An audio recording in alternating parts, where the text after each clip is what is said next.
பார்க்க போகிறோம்னா சோள அடை. சோள அடைக்கு என்ன சாமான் தேவைங்கிறத இப்போ பார்ப்போம். நான் இந்த உழக்காட்டை 2 உழக்கு சோளம், சின்ன சோளம் தான். இந்த சின்ன சோளம் வெள்ளைச்சோளம், அது 2 உழக்கு ஊற போட்டிருக்கேன்.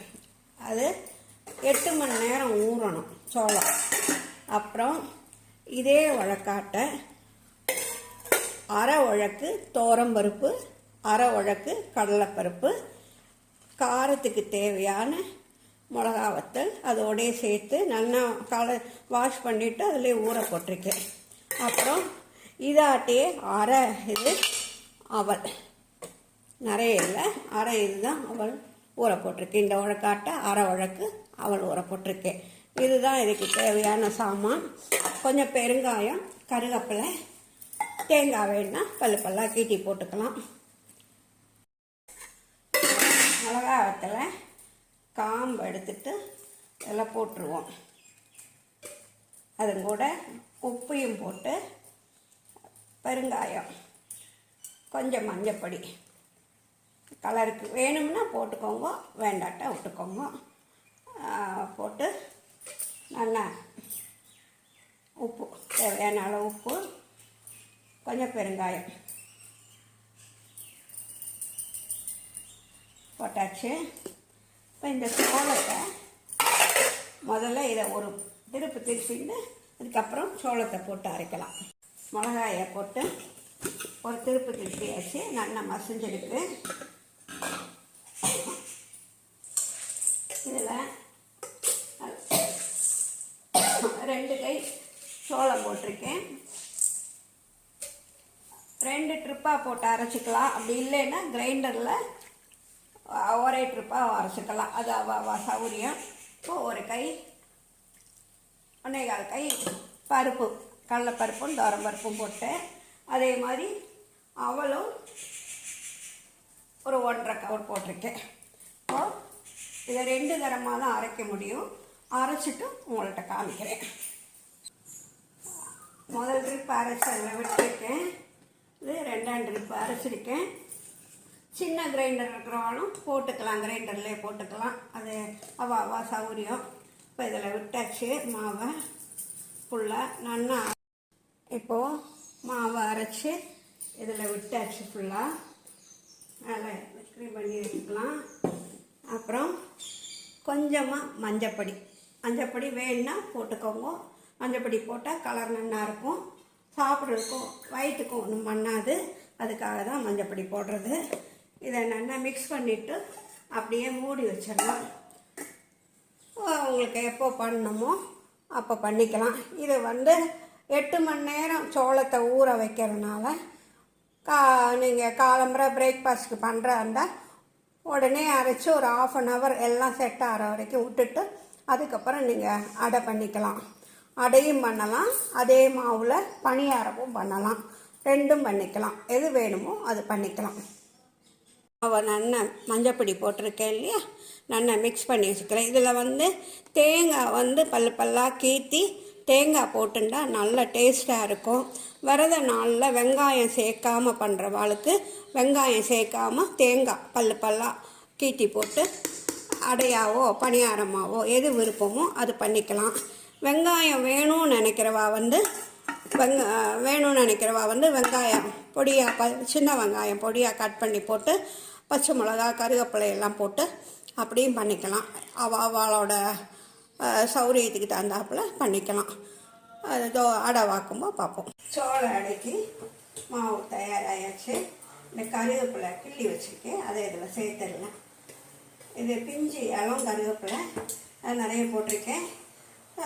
பிடிக்கிறவா முருங்கைக்கீரை கூட போட்டு பண்ணலாம், தோசை பார்க்கலாம். இதை நான் கருவேப்பிலை போட்டிருக்கேன். முருங்கைக்கீரை இருந்தால் முருங்கைக்கீரை போட்டு பார்க்கலாம். இப்போது மாவு ரெடி ஆகியாச்சு. தோசைக்கல்லில் எண்ணெய் கொஞ்சம் விட்டுட்டு அதை தடவி விடுவோம். நல்லா தடவி விட்டுட்டு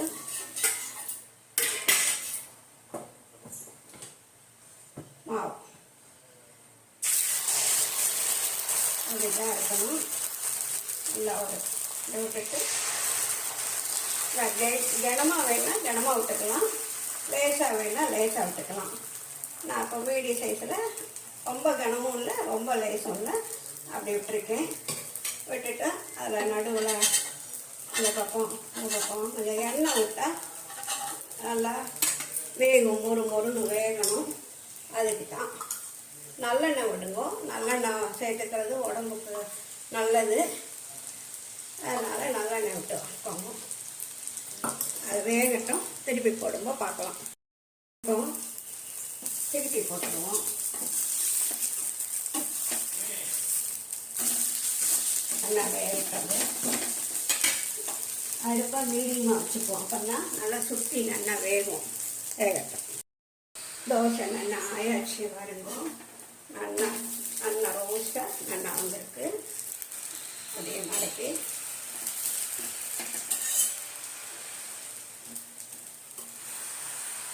எடுத்துடலாம். அடுத்த தோசை விட்டுட்டு 2 தோசை ஆனாலும் அவங்களுக்கு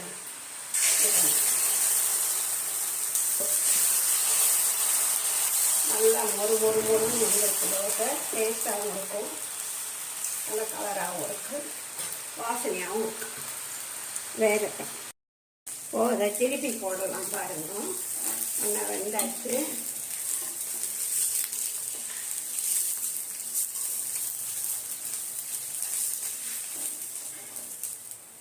அது நல்லா வேகட்டும். அப்புறம் எடுப்போம். இப்போ 2வது அடையும் அது நல்லா வேகட்டும். அப்புறம் எடுப்போம். இப்போ 2வது அடையும் சோள அடை, 2வது சோள அடையும் ரெடி ஆயாச்சு. இந்த பாருங்க, நல்லா ரோஸ்டாக நல்லா வந்திருக்கு 2வது அடையும். இப்போ அதை ஒரு பிளேட்டில் வச்சுட்டு, இது மொதல் அடை, இது 2வது அடை வச்சாச்சு. அடுத்து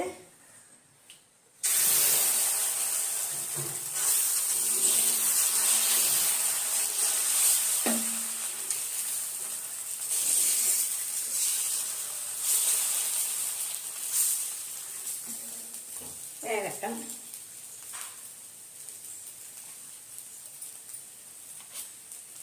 ரெண்டு அடை வச்சாச்சு. நல்ல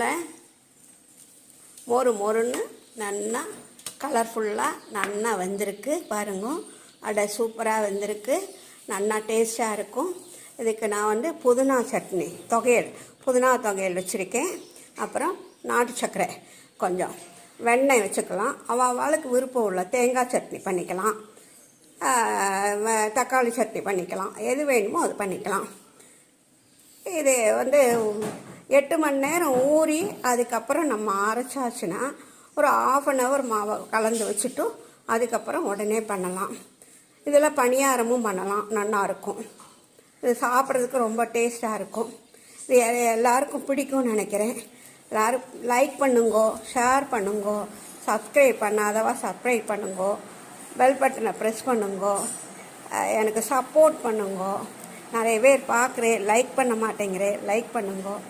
சாப்பிட்றதுக்கு ரொம்ப அருமையாக இருக்கும். இது சாப்பிட்றதுக்கு உடம்புக்கு அவ்வளோ சத்து.